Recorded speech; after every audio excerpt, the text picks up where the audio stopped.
قیامت کے دن جس کا نام ہے اعمال اس کے دائیں ہاتھ میں دیا جائے گا. فَيَقُولُ هَاؤُمُ اقْرَءُوا کِتَابِیَہ، وہ کہے گا اے لوگو یہ دیکھو یہ ہے میری کتاب، یہ ہے میرا نام اعمال، یہ ہے میرا رزلٹ.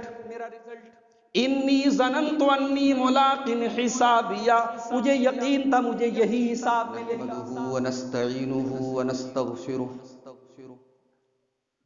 ونعوذ بالله من شرور انفسنا ومن سیئات اعمالنا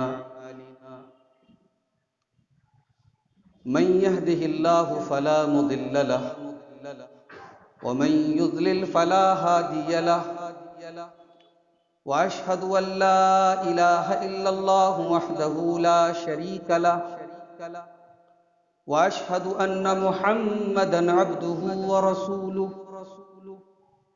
يا ايها الذين امنوا اتقوا الله حق تقاته ولا تموتن الا وانتم مسلمون. يا ايها الناس اتقوا ربكم الذي خلقكم من نفس واحده وخلق منها زوجها وبث منهما رجالا كثيرا ونساء واتقوا الله الذي تساءلون به والأرحام إن الله كان عليكم رقيبا. يا أيها الذين آمنوا اتقوا الله وقولوا قولا سديدا يصلح لكم أعمالكم ويغفر لكم ذنوبكم ومن يطع الله ورسوله فقد فاز فوزا عظيما. أما بعد فإن خير الحديث كتاب الله وخير الهدي هدي محمد صلى الله عليه وسلم وشر الأمور محدثاتها وكل محدثة بدعة وكل بدعة ضلالة وكل ضلالة في النار. اعوذ باللہ من الشیطان الرجیم بسم اللہ الرحمن الرحیم. یا ایہا الذین آمنوا اتقوا اللہ ولتنظر نفس ما قدمت لغد واتقوا اللہ ان اللہ خبیر بما تعملون. معزز حاضرین جمعہ، ایک مسلمان ہونے کی حیثیت سے ہم 6 چیزوں پر ایمان رکھتے ہیں. ایمان کے 6 ارکان ہیں. 6 چیزوں کو مانے بغیر ہم مومن نہیں ہو سکتے. اللہ کو، اللہ کے فرشتوں کو، اللہ کی کتابوں کو، اللہ کے رسولوں کو، قیامت کے دن کو اور تقدیر کو. یہ 6 چیزیں کمپلسری ہیں. ان پر ایمان نہیں ہے یا کمزور ہے تو پھر ہمارا ایمان کمزور ہے. اگر اس میں سے کسی ایک چیز کا انکار ہے تو ایمان ہی نہیں ہے. اس میں ایک جو قیامت کے دن پر ایمان ہے، ظاہر ہے کہ ہم سب مانتے ہیں کہ قیامت آئے گی، حساب ہوگا. لیکن ایک ہوتا ہے ماننا اور ایک ہوتا ہے دل میں اس بات کا احساس رکھنا کہ ہاں واقعی میں ایک دن آئے گا، ہمیں حساب دینا ہوگا. بظاہر ہم انکار نہیں کرتے، قیامت کو ہم سب مانتے ہیں، آخرت کا ہم سب اقرار کرتے ہیں، مگر ہماری ایکٹیویٹی، ہمارا عمل، ہماری زندگی کے شب و روز وہ اس بات کی گواہی دے رہے ہیں کہ ہمیں آخرت، ہمیں قیامت پر اتنا یقین نہیں ہے جتنا ہونا چاہیے. یہ جو قیامت پر ایمان ہے یہ انسان کو گناہوں سے بچاتا ہے. اللہ تعالیٰ نے قرآن مجید کے 30ویں پارے میں ایسے لوگوں کا ذکر کیا جو کاروبار میں بے ایمانی کرتے ہیں، ناپ تول میں کمی کرتے ہیں. ہر زمانے میں کرتے رہے، آج بھی کرتے ہیں. حضرت شعیب علیہ السلام کی قوم اسی میں تباہ ہو گئی. ان کا یعنی اصول تھا، جب لیتے تھے تو پورا لیتے تھے، دیتے تھے تو ڈنڈی مارتے تھے. حضرت شعیب علیہ السلام نے بہت سمجھایا. انہوں نے کہا بھئی آپ نماز پڑھو، نماز تک ٹھیک ہے، ہمارے بزنس میں دخل مت دو. آپ دین کی بات کرو اچھی ہے، لیکن ہم آپ کے کہنے سے اپنا منافع چھوڑ دیں، یہ نہیں ہو سکتا. تو اللہ تعالیٰ نے ذکر کرتے ہوئے فرمایا قرآن مجید کے 30ویں پارے میں، وَيْلٌ لِّلْمُطَفِّفِينَ الَّذِينَ إِذَا اكْتَالُوا عَلَى النَّاسِ يَسْتَوْفُونَ وَإِذَا كَالُوهُمْ أَوْ وَزَنُوهُمْ يُخْسِرُونَ. بربادی ہے، جہنم ہے ناپ تول میں کمی کرنے والوں کے لیے. جب وہ سامان لوگوں کو تول کر لیتے ہیں تو پورا پورا لیتے ہیں، اور جب دینے کا نمبر آتا ہے تو ناپ تول میں کمی کرتے ہیں، چوری کرتے ہیں، ڈنڈی مارتے ہیں. اب جو اگلا جملہ اللہ نے استعمال کیا وہ قابل غور ہے. اللہ نے فرمایا الا یظن اولئک انہم مبعوثون. یہ ناپ تول میں کمی کرنے والے کیا یہ نہیں سوچتے، کیا یہ نہیں سمجھتے کہ قیامت کے دن ان کو حساب دینا پڑے گا، ان کو اٹھایا جائے گا. یوم یقوم الناس لرب العالمین. جس دن تمام کے تمام انسان اللہ رب العالمین کے سامنے کھڑے ہوں گے، حساب دیں گے، کیا اس دن سے یہ نہیں ڈرتے؟ گویا اللہ تعالیٰ نے اس آیت میں واضح کر دیا کہ اگر یہ قیامت کو مانتے سمجھتے تو یہ کام نہ کرتے. میرے بھائیو، آج ہم سب اپنی زندگیوں کا جائزہ لیں. پچھلے تقریباً 8-9 مہینے سے ہم نے جو ملک کے حالات دیکھے، پوری دنیا کے جو ہم نے حالات دیکھے، وہ کسی سے چھپے تو نہیں ہیں. اور ہماری شریعت ہمیں تعلیم دیتی ہے کہ ہم اپنے آس پاس کے حالات پر نظر رکھیں اور ان سے عبرت حاصل کریں. ہمارا بچہ بھی بیمار ہو تو ہم اس کا علاج، اس کی دوا کے ساتھ ساتھ ہم یہ غور کریں کہیں ایسا تو نہیں کہ ہماری کسی بدعملی کی سزا ہمیں مل رہی ہے. ہم پر جو آزمائشیں آتی ہیں، جو پریشانیاں آتی ہیں، اس میں ہمارے لیے عبرت ہوتی ہے. اللہ تعالیٰ نے سورہ توبہ کے اندر منافقین کا تذکرہ کرتے ہوئے فرمایا اولا يرون انهم يفتنون في كل عام مرة او مرتين ثم لا يتوبون ولا هم يذكرون. اے منافقو، تم پر سال میں 2 بار اللہ تعالیٰ کی طرف سے امتحان اور آزمائش آتی ہے، پھر بھی تم توبہ نہیں کرتے. گویا آزمائش آتی ہے توبہ کرنے کے لیے، آزمائش آتی ہے اپنے آپ کو جانچنے کے لیے، اپنے آپ کو اللہ سے قریب کرنے کے لیے. ہم نے کیا کیا ہے؟ لاک ڈاؤن کے بعد مسجدیں کھل گئی ہیں، لیکن اب نمازیوں کی تعداد پہلے سے بھی کم ہو گئی. قرآن کریم پہلے تھوڑا بہت پڑھا جاتا تھا، اب لپیٹ کے ہم نے رکھ دیا ہے. اس سال تو رمضان میں بھی بہت کم پڑھا ہے. گویا ہم اتنے سخت دل ہو گئے کہ یہ آزمائش، یہ پریشانی، اتنی بڑی مصیبت، یہ بجائے اللہ کے قریب کرنے کے ہم اللہ سے اور دور ہو گئے. میرے بھائیوں، قیامت کے دن جو حساب ہوگا وہ ہوگا. اس کے پہلے ایک سیلف ایگزامینیشن کر لو، ایک اپنے نفس کا محاسبہ کر لو. ہم سب کر لیں. وہ جب اسکول میں، کالج میں جب ایگزام ہوتا ہے نا، تو اسٹوڈنٹ کو پتا ہوتا ہے کہ میں کتنے پانی ہوں.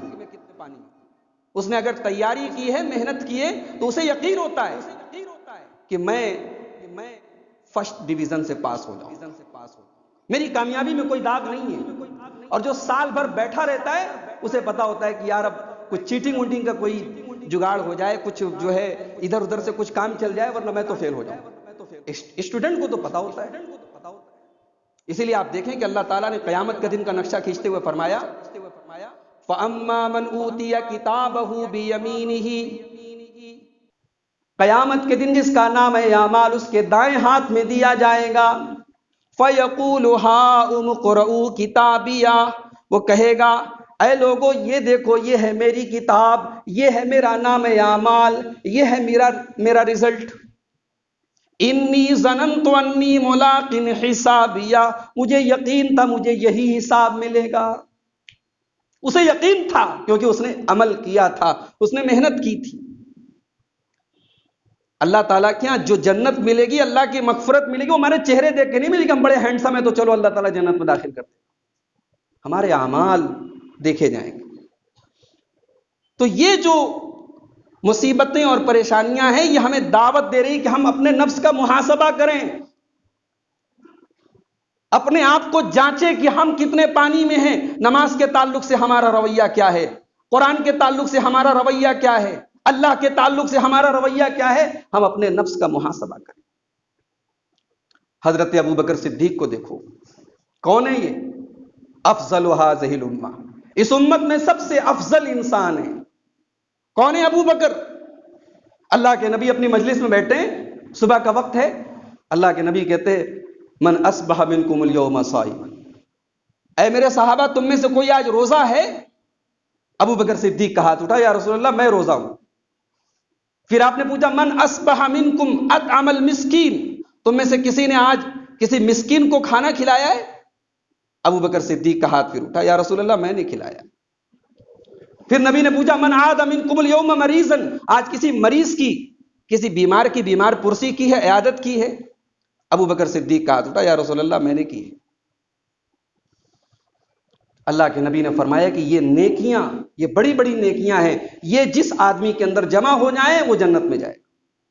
گویا ابو بکر صدیق نبی کی زبان سے جنتی ہیں۔ حضرت عبداللہ ابن مسعود کہتے ہیں کہ ایک مرتبہ میں ابو بکر صدیق سے ملنے گیا تو دیکھا کہ وہ اپنی زبان کو مروڑ رہے ہیں، اپنی زبان کو پکڑ کر کے مروڑ رہے ہیں۔ میں نے پوچھا یہ کیا ہے، آپ اپنے نفس کو ہلاکت میں کیوں ڈالنے، کیا کر رہے ہیں آپ؟ تو ابو بکر صدیق کے الفاظ کیا ہیں؟ ان ھذا اوردنی الموارد، اے عبداللہ ابن مسعود یہ جو زبان ہے اس نے مجھے بہت ہلاکت میں ڈالا ہے، اس نے مجھے بہت ساری ایسی جگہوں پہ ڈالا ہے، مجھے ڈر ہے میں ہلاک نہ ہو۔ یہ کون کہہ رہا ہے؟ ابو بکر صدیق کہہ رہے ہیں۔ جب ابو بکر صدیق کو اپنی زبان سے نکلنے والے جملوں کی فکر ہے تو ہمارے اور آپ کے جیسوں کو تو زیادہ ہونی چاہیے نا میرے بھائی، لیکن ہمیں نہیں ہے۔ ہم اپنے نفس کا، ہم زمانے کا حساب لیتے ہیں، ہم اپنے نفس کا حساب نہیں لیتے۔ سب سے پہلے ہمیں اپنے نفس کا حساب لینے کی ضرورت ہے۔ قیامت کے دن اللہ تبارک و تعالی ہمارا نام اعمال ہماری گردن میں ٹانگ دے گا۔ قرآن مجید کا 15واں پارہ اٹھائیے، اللہ نے فرمایا وَكُلَّ إِنسَانٍ أَلْزَمْنَاهُ طَائِرَهُ فِي عُنُقِهِ وَنُخْرِجُ لَهُ يَوْمَ الْقِيَامَةِ كِتَابًا يَلْقَاهُ مَنشُورًا، ہر انسان کا نام اعمال اس کی گردن میں ہم ٹانگ دیں گے، اور پھر وہ اپنی کتاب کو کھلی ہوئی، اپنے نام اعمال کو کھلی ہوئی کتاب کے طور پہ پڑھے گا۔ علامہ قتادہ رحمۃ اللہ علیہ نے اس آیت کی تفسیر میں لکھا ہے کہ دنیا میں ان پڑھ ہوگا وہ بھی پڑھ لے گا۔ اللہ نے کہا کہ سب پڑھیں گے، جس نے کچھ نہیں پڑھا وہ بھی پڑھے گا اپنی کتاب کو، اپنے نام اعمال، اور اللہ کی طرف سے آواز دی جائے گی اقرا کتابک کفا بنفسک اليوم علیک حسیبا، میرے بندے تو اپنی کتاب خود پڑھ لے، ہم تیرا امتحان نہیں لیں گے، تو خود اپنا امتحان لے لے، اپنے نفس کا حساب تو خود کر لے، تو نے کیا کیا ہے، تو نے زندگی کیسی گزاری ہے، تو نے کون کون سے کام کیے، تو اپنی کتاب میں دیکھ۔ اور اللہ تعالیٰ کی اس کتاب میں کوئی چیٹنگ نہیں ہوگی، اس میں ایسا کچھ نہیں ہے کہ ہم نے کوئی گناہ نہ کیا ہو ہمارے سر ڈال دیا گیا ہو، ایسا بھی نہیں ہے، اور ہم نے کوئی گناہ کیا ہو اور اس میں مس ہو گیا ہو، ایسا بھی نہیں ہے۔ وہ کتاب کیسی ہوگی، وہ ریکارڈ کیسا ہوگا، یہ بھی قرآن کریم کا 15واں پارہ اٹھائیے، سورہ کہف۔ اگر آج آپ نے جمعہ کی نماز، جمعہ کے پہلے آپ نے سورہ کہف پڑھی ہوگی تو آپ نے شاید یہ آیت پڑھی ہوگی وَوُضِعَ الْكِتَابُ فَتَرَى الْمُجْرِمِينَ مُشْفِقِينَ مِمَّا فِيهِ وَيَقُولُونَ يَا وَيْلَتَنَا مَا لِهَذَا الْكِتَابِ لَا يُغَادِرُ صَغِيرَةً وَلَا كَبِيرَةً إِلَّا أَحْصَاهَا، قیامت کے دن کتاب رکھ دی جائے گی۔ کون سی کتاب؟ ہماری اور آپ کی کتاب، ہمارے عمل کا بہی کھاتا، ہماری زندگی بھر کے کرتوتوں کا ریکارڈ رکھ دیا جائے گا۔ فَتَرَى الْمُجْرِمِينَ، تو جو مجرم ہوں گے، جو نافرمان ہوں گے، جو بدکار ہوں گے، وہ ڈرے ہوئے ہوں گے، سہمے ہوئے ہوں گے۔ وَيَقُولُونَ، اور کہیں گے یا وَيْلَتَنَا مَا لِهَذَا الْكِتَابِ، ہائے ہماری بربادی، یہ کیسی کتاب ہے، یہ کیسا ریکارڈ ہے؟ لا یغادر صغیرۃ ولا کبیرۃ الا احصاها، اس نے تو کچھ نہیں چھوڑا، اس کتاب نے کچھ نہیں چھوڑا۔ وہ گناہ جو ہمارے علاوہ کسی کو پتہ نہیں تھا وہ بھی اس کے اندر ریکارڈ ہے، وہ گناہ جو ہم نے رات کے سناٹوں میں کیے تھے وہ بھی اس کے اندر نوٹ ہے، وہ گناہ جو کسی کیمرے کی نظر میں نہیں آئے وہ اس کے اندر ریکارڈ ہے۔ یہ کیسی کتاب ہے اللہ جس نے کچھ نہیں چھوڑا؟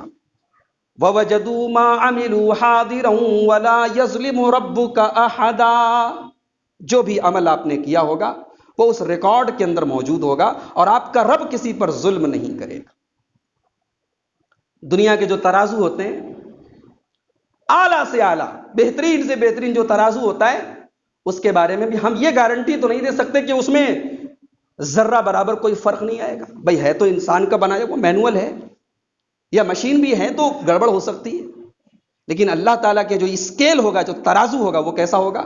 اللہ نے فرمایا قرآن کریم کے 17ویں پارے میں، وَنَضَعُ الْمَوَازِينَ الْقِسْطَ لِيَوْمِ الْقِيَامَةِ فَلَا تُظْلَمُ نَفْسٌ شَيْئًا وَإِنْ كَانَ مِثْقَالَ حَبَّةٍ مِّنْ خَرْدَلٍ أَتَيْنَا بِهَا وَكَفَى بِنَا حَاسِبِينَ۔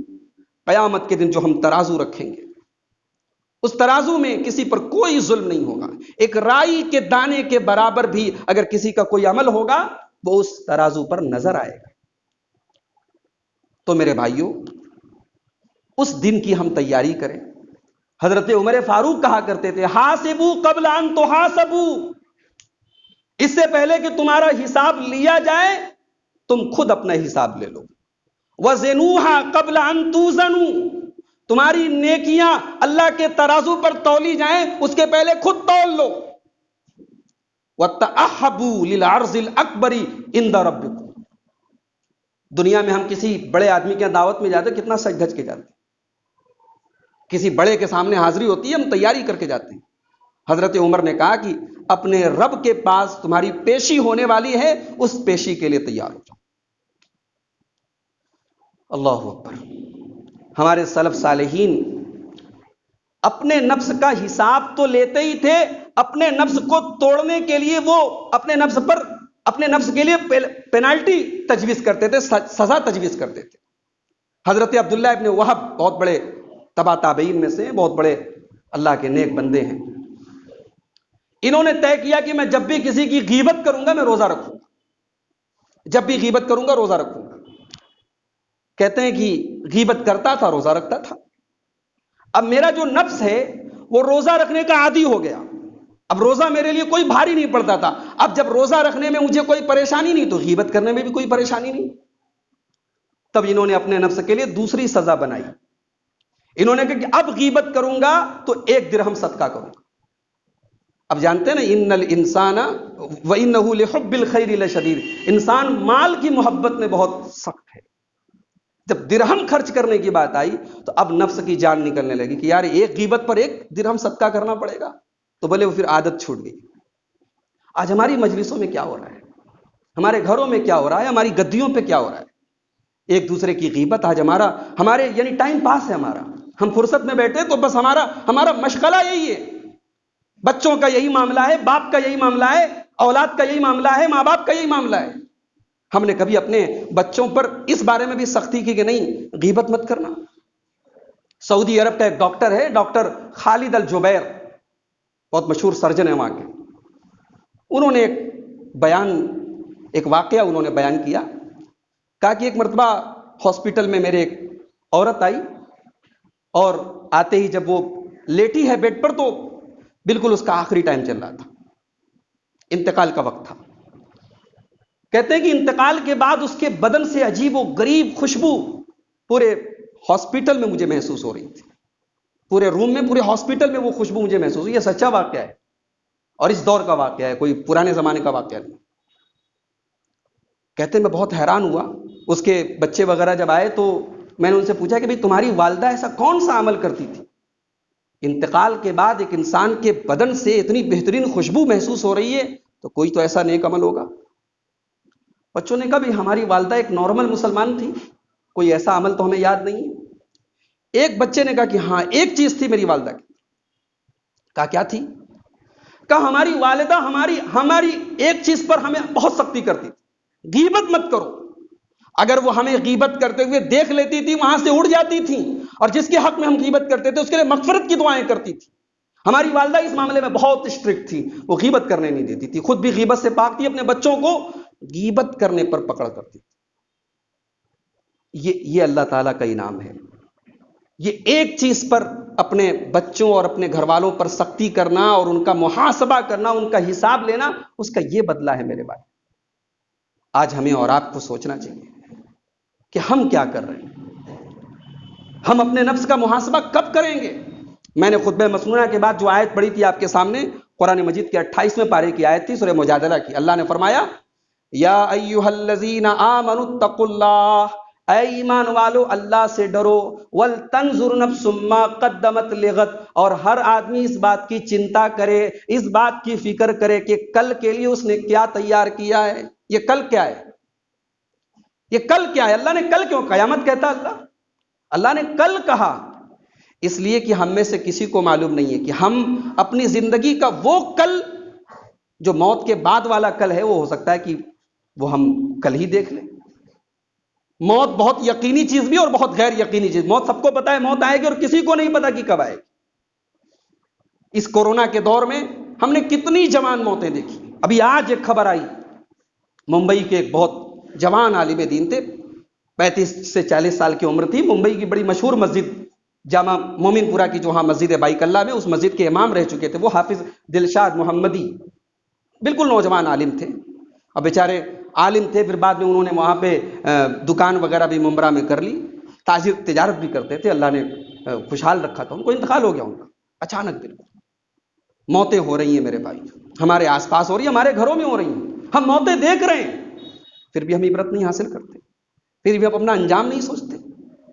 یاد رکھو جس دن سانسوں کی ڈور ٹوٹے گی اس کے بعد پھر کوئی مہلت ملنے والی نہیں ہے۔ اللہ نے فرمایا سورہ فجر کے اندر کہ اللہ کہہ رہا ہے کہ قیامت کے دن لوگ تمنا کریں گے یا لیتنی قدمت لحیاتی، اے کاش میں نے دنیا میں یہ کیا ہوتا، یہ کیا ہوتا۔ اس دن افسوس کرو گے، اس دن افسوس کرنے سے ہاتھ ملنے کے علاوہ کوئی راستہ نہیں بچے گا۔ اللہ نے فرمایا یوم تجد کل نفس ما عملت من خیر محضرا، قیامت کے دن ہر انسان جو بھلائی دیکھے گا وہ اپنے سامنے دیکھے گا، وما عملت من سوء تود لو ان بینها وبینہ امدا بعیدا، اور جو برائیاں کرے گا انسان سوچے گا کاش میری برائی اور میرے بیچ میں لمبا ڈسٹینس ہوتا، لمبا فاصلہ ہوتا۔ انسان جب قیامت کے دن اپنے گناہ دیکھے گا تو سوچے گا کاش ہم توبہ کر لیتے، ہم بچ جاتے۔ میرے بھائیوں، اپنے نفس کا ہم سب محاسبہ کریں۔ کس چیز کے سلسلے میں کریں؟ سب سے پہلے تو نماز کے بعد، ایمان کے بعد، کلمہ پڑھنے کے بعد سب سے پہلا نمبر نماز کا ہے۔ آج ہماری اکثریت نماز سے غافل ہے۔ اللہ کے نبی کی صحیح حدیث ہے قیامت کے دن پہلا اعمال میں پہلا سوال نماز کے بارے میں ہوگا، اس کے بغیر کامیابی نہیں۔ نماز کی پابندی کرے، اپنے بچوں کو نماز کا عادی بنائے۔ دوسری چیز، اہم چیز یہ ہے کہ قرآن کے ساتھ ہمارا کیا تعلق ہے۔ اللہ کے نبی کہتے ہیں یہ قرآن قیامت کے دن تمہارے لیے حجت ہوگا یا تمہارے خلاف حجت ہوگا۔ بہت بڑی کتاب ہے یہ، ہدایت کی کتاب ہے یہ ہمارے لیے بھی حجت ہے اور قیامت کے دن ہمارے خلاف بھی حجت بنے گی۔ اللہ تبارک و تعالیٰ قیامت کے دن پوچھے گا ہم سے کہ اس کتاب کے ساتھ تم نے کیا سلوک کیا۔ اپنے بال بچوں کے بارے میں ہم اپنا محاسبہ کریں کہ اپنے بچوں کی تربیت کی ہم کتنی فکر کر رہے ہیں، ہمارے بچے کہاں جا رہے ہیں، کیا کر رہے ہیں، اس کی ہمیں فکر ہے کہ نہیں ہے۔ اس کا بھی ہم حساب کریں۔ اپنی زبان کا ہم حساب کریں کہ زبان سے ہم کیا کیا بک رہے ہیں، کیا کیا بول رہے ہیں۔ اللہ کے نبی فرماتے ہیں قیامت کے دن بہت سارے لوگ ناک کے بل گھسیٹ کر جہنم میں اپنی زبان کی وجہ سے جائیں گے۔ اسی طریقے سے حقوق العباد کا جو معاملہ ہے، مسلمان کے مسلمان پر جو حقوق ہیں، ایک دوسرے کی خیر خواہی، ایک دوسرے کے کام آنا، آج ان سب چیزوں کی ضرورت ہے میرے بھائیوں۔ آج گھروں میں بڑا عجیب ماحول ہے، بھائی بھائی سے ناراض ہے، ساس بہو سے ناراض ہے، دیورانی جٹانی کے جھگڑے ہیں، ہر گھر میں کوئی نئی کہانی ہے۔ کیوں ہے؟ اللہ کے پیارے حبیب فرماتے ہیں کہ مسلمانوں کا معاشرہ آپس میں اتنا مل جل کر کے ہونا چاہیے، اتنی محبت ہونی چاہیے کہ جیسے ایک انسانی بدن کے اندر ایک انسانی شریر کے اندر ہوتی ہے، پورا انسان کا جیسے بدن ایک دوسرے سے جڑا ہے، کہ مسلمانوں کا معاشرہ ایک دوسرے سے جڑا ہونا چاہیے۔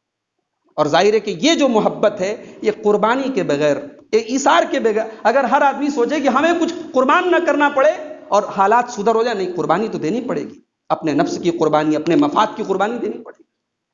مدینہ کے انصاری صحابہ نے سوچا ہوتا یہ مکہ کے لوٹے پیٹے آئے ہمارے پاس، ہمارے گھر میں آ کر کے رہیں گے، ان کو کھلانا پڑے گا، تو اسلام نہیں پھیل سکتا تھا۔ اسلام پھیلا ہے تو اگر مہاجرین نے اپنے گھر قربان کیے ہیں، اپنے وطن کو چھوڑا ہے، تو انصار صحابہ نے اپنے دل کھول دیے ہیں، دل کے دروازے کھولے۔ نبی کی ایک پکار پہ انہوں نے اپنی پراپرٹی، اپنے باغ، اپنی پیداوار، اپنے گھر سب میں کہا کہ اللہ کے نبی میں کوئی اعتراض نہیں، آپ انہیں حصہ دے دیں۔ تو وہ ایثار اپنے اندر ہم پیدا کریں، اور وہ ایثار تھا ہمارے اندر۔ حضرت عمر فاروق کے زمانے میں جنگ یمامہ کے اندر وہ منظر بھی دیکھا ہے اس امت نے کہ جنگ کے میدان میں جنگ کے بعد پانی پلایا جا رہا ہے تو ایک آدمی مر رہا ہے پیاس کے مارے، اور دوسرے مسلمان بھائی کی آواز سنتا ہے تو کہتا نہیں، جاؤ پہلے اس کو پانی پلا۔ یہاں تو ہمارا حال یہ ہے کہ پہلے ہم جو ہے اپنا مفاد دیکھتے ہیں، ساری دنیا بھاڑ میں چلی جائے، پہلے ہمارا بھلا ہو جائے۔ لیکن یہ اسلام نہیں سکھاتا، اسلام ایثار سکھاتا ہے۔ کہا نہیں، پہلے جاؤ میرے بھائی کو پانی پلا دو۔ پانی پلانے والا دوسرے کے پاس پہنچا، تیسرے کی آواز آئی، جاؤ اس کو پانی پلا دو۔ اور تیسرے کے پاس جب پہنچا ہے اور پانی پلانے والا تھا، انتقال کر گیا، وہ نہیں پانی پی سکا، پیاسا مر گیا۔ دوسرے کے پاس لوٹا، وہ بھی مر گیا۔ پہلے کے پاس لوٹا، وہ بھی مر گیا۔ لوگوں نے اپنی جان قربان کر دی، لیکن اپنے بھائی کے لیے ایثار کی مثال پیش کی۔ تو میرے بھائیوں، ان سب چیزوں کی آج ضرورت ہے۔ اللہ سے دعا کرتے ہیں رب العالمین ہمیں اپنے نفس کا محاسبہ کرنے کی توفیق عطا فرمائے۔ رب العالمین ہمیں اپنی کمیوں اور کوتاہیوں پر غور کر کے اپنی اصلاح کرنے کی توفیق دے۔ ہم میں سے جو لوگ بے نمازی ہیں، اللہ ان کو نماز کی توفیق دے، قرآن کریم سے ہمارا تعلق جوڑ دے، ہر قسم کی وبا سے، بیماری سے اللہ تعالی ہم سب کو شفاء کامل عاجل عطا فرمائے۔ ہمارے کاروبار میں، ہمارے روزگار میں اللہ تعالی برکت نصیب فرمائے، حلال رزق کھانے اور کمانے کی توفیق نصیب فرمائے۔ جب تک ہم دنیا میں زندہ رہیں، اسلام پر زندہ رہیں اور خاتمہ ہم سب کا ایمان پر ہو۔ وآخر دعوانا الحمد للہ رب العالمین۔